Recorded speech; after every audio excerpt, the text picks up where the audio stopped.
What is going on, guys? Welcome back to the channel, Panthers Advice. Today, man, we're going over the 53-man roster. Also, this is our third year of doing this channel, so shout out to you guys. Been growing this channel steadily. I appreciate all of you. Before we jump into the 53, we got to take a look at who didn't make the team. All right, so first up, Jasim Reed. Never really heard much about him, and honestly, didn't hear a lot about any receivers that kind of killed in training camp this year, which actually shocked me a little bit. I mean, quarterback play obviously wasn't great this preseason, but I was shocked that there was no offensive player, to me anyway, that really took the strings, right, to the next level. So next one is Bryce Pierre. I think they had like 4-6 tight ends. In Dave's offense, it's going to be hard for a tight end who's that far low on the depth chart to actually make an impact. Jarrett Kingston, Brandon Walton, Michael Tarkin, Jared Harrison Hunt, all right, Sam Roberts, Maz, Shamar Bartholomew. He just couldn't get it, man. He just could not get it. I was a big fan of his when he came to the Panthers. But zone coverage, he gets beat. Man coverage, he gets beat. I'm like, this just isn't it. You know, he's got to go to like a kind of a Tampa 2 offense where he plays the flat, because his reaction time, it was late, man. Michael Reed, Travion Thomas. Okay, so that's everybody who's been waived. I'm not shocked by anybody, to be honest with you. Yeah, nobody really shocks me. Waived, injured, Carter. Blackshear with the injury settlement. Interesting right there. All right. And then released, vested veteran, Renfro. And the thing about the veterans is they don't have to clear waiver since they're a veteran, so they could sign with the practice squad. Tuttle, Boogie, Chris Barnes. Chris Barnes. Wow. All right, well, Radigan didn't make it either. I imagine Radigan's going to sign back with the practice squad. I imagine Tuttle would too. I don't know about Renfro. I don't, because he didn't put a lot. He didn't put a lot on tape. One-on-ones, you obviously saw his route running capability, but on tape there wasn't a lot there. So we'll see if other teams are interested or not. That'll be interesting. Or if he just signs back with the practice squad, and then you got LeBron Ray, IR, designated for return. I guess the big two shockers for me would probably be Chris Barnes and I guess Renfro, but Renfro is not a shocker because let's look at the 53-man roster real quick, and I'll talk about why Renfro's not really a shocker. So as we get to the 53, all right, let's start with quarterbacks. Bryce Young, Andy Dalton. This is always going to be the group on the 53. Now the only question is who they bring back for the practice squad. They have familiarity with Jack Plummer, but could look elsewhere as well. My guess would be Plummer. All right, quarterbacks, nothing shocking there. I don't want to spend too much time on this. Be Young, Andy Dalton, and most likely JP behind them. Next up is running backs. So we got Chuba, Rico, and Trevor, with fourth rounder ETN likely to handle at least half of the return duties. It squeezed out Raheem Blackshear, who runs hard but lacks the same kind of dynamic speed as ETN. Running backs, I think we all saw this coming. I mean, when you spent that draft pick on ETN, you kind of had to kick out Rasheer, to be honest with you. So Chuba, Rico, ETN, that all makes sense there. Tight ends, I'm a little shocked there's 4, to be honest with you. I guess I am and I'm not. I think there's 4 because of Tremble's injury, and they don't want to rush him back. But you got Jatavion Sanders, Tommy Tremble, Mitchell Evans, and James Mitchell. So it says James Mitchell had a good camp, and they needed depth at this position with Tremble so closely removed from being cleared back from surgery. So tight ends, I'm a little shocked. At the same time, I'm not too shocked. I wonder how long it's going to stay at 4 tight ends before somebody ends up on the practice squad. And then we get to receivers. You got Tetaroa, you got Thielen, you got Leggett, you got Coker, you got Bryson, you got David Moore, you got Jimmy Horn Jr. You know, earlier I mentioned nobody really made a name for themselves. I think Bryson did, but I don't know. That was really had to do with preseason. I think it was more of kind of one-on-ones. You know, definitely a big possession receiver. All right, let's take a little bit of a look at what they say. Cutting Renfro was difficult after a strong training camp as he returned from a year out of the league following a diagnosis. But this group is talented and deep, and with the emergence of Tremaine as a big target and big contributor on special teams, someone had to go. Since he's a vested veteran, he doesn't have to pass through waivers and can sign to the practice squad if he chooses. I mean, this is tough, right? You knew Tetaroa was going to make it. You knew Thielen was going to make it. You knew Leggett was going to make it. You knew Coker was going to make it. Those were the 4 for sure. And you could kind of argue Jimmy Horn because they drafted him, even though he was a 6th-round pick. When they took 7 receivers, like I said in my video I did 2 days ago, I think, I knew they were taking David Moore.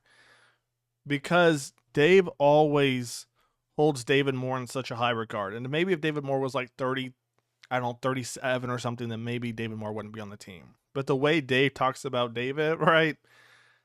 I had a sneaky suspicion he was going to be on the team no matter what. And then you got Bryson Tremaine. Every time I watched him, to me, it's like a bigger Eric Decker. I don't know about Jordy Nelson. If you're going to put Jordy Nelson in a category, I kind of would put him with the TMC with Tetaroa, right?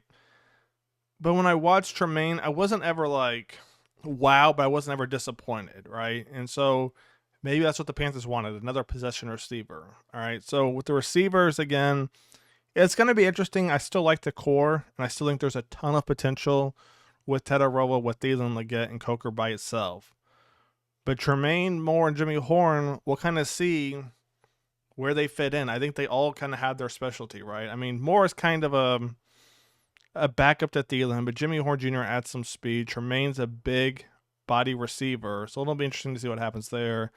Linemen, of course, you got Icky, you got Damian Lewis, Corbett, Hunt, Taylor Moton, Brady Christensen, Yosh, Cade Mays, Chandler Zavala. So not a lot changes there, which is actually a good thing, right? Because that means everybody's on the same page.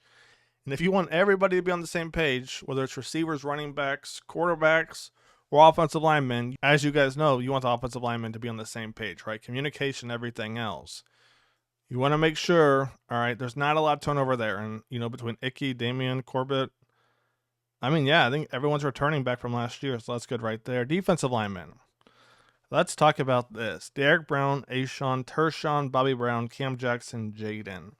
With LeBrian Ray heading to IR, he can be designated for return after 4 weeks. And then it says right here, with LeBrian Ray heading to IR, the Panthers held on to a couple of recent draft picks for depth in Jackson and Crumdy. I don't know if that's why the Panthers held on to Cam Jackson, right? I don't know. Maybe, but I don't think that's why. But Derek Brown, Ashawn, I'm excited to see that. Tershawn Wharton, Bobby Brown, Cam Jackson, the rookie, Jaden. This defensive line has a lot of potential. I think Ashawn has a lot of potential too, right? Because he's not going to be starting. The outside linebackers, Patrick Jones, DJ Wanham, Scorton, Princely, Incombe, DJ Johnson. Outside linebackers, this looks so much better than it did the last couple of years, right? Because you got Patrick Jones, you got Wanham, you got Scorton, you got Princely. Now, maybe on paper it's not as better overall, but you have so much potential here, and guys aren't 35 plus years old, right? You got a lot of potential with Scorton and Princely. And then we look at inside linebackers. You got Roseboom, Trevin Wallace, Claudin, and Bam Martin Scott. This is the only one where I kind of shake my head at. And a little disappointed with the Panthers, all right, because this was the weakest. I don't know, outside linebackers was pretty weak last year too, but this is the weakest room by far, right? It's the weakest room by far.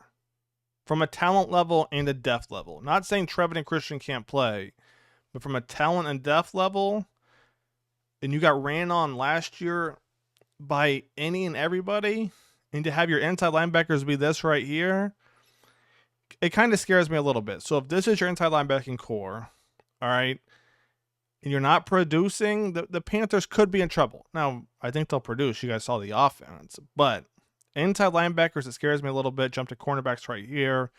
J.C. Horn, Mike J, Shaw Smith-Wade, CT, and the Caleb Evans. I didn't see a lot of a Caleb Evans. The one I did see, I was like kind of head scratching, to be honest with you. But, he's fifth on the depth chart. I think they'll add another inside linebacker, to be honest with you, right, when everybody releases people. And they'll probably add another cornerback too, if I'm not mistaken. I could be wrong. But I think they'll add at least one of those two because you need depth there.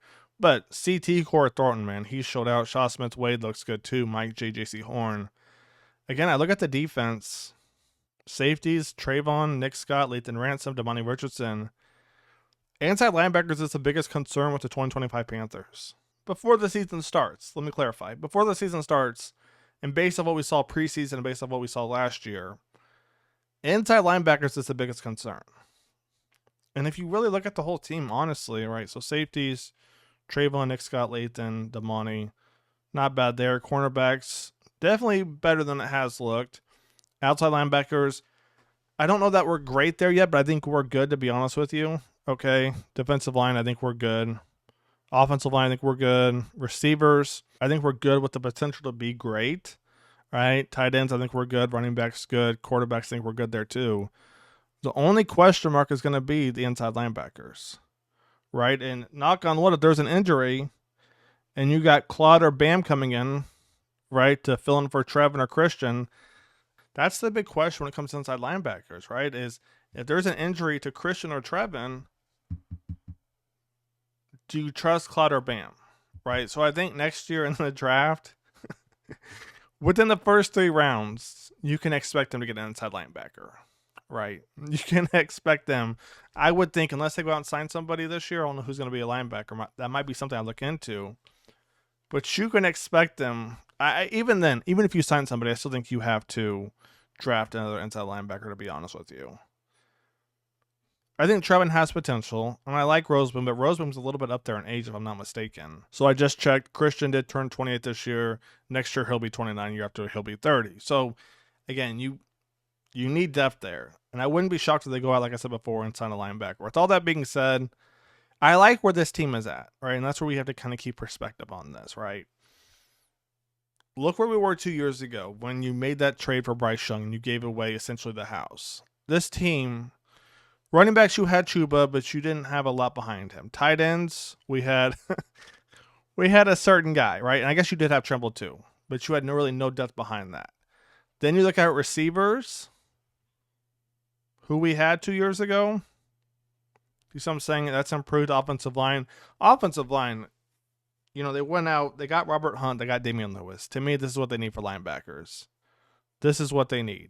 All right. Now, I'm not saying you pay linebackers what they paid offensive linemen, but I'm saying we need some game changers like that. Defensive line, again, go back the last 2 years. No pressure. Outside linebackers, kind of, it's a roller coaster, right?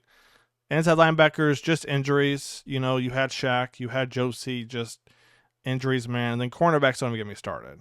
Safeties, same thing. So, and that's the thing, right? When it's all said and done, let's wrap this thing up. Let's stop rambling right here. So what we have to remember is this, right? It was 2-3 years ago when they drafted Bryce Young, right? The team was bad. And arguably got worse when they drafted Bryce Young because they gave up picks and they gave up DJ Moore, right?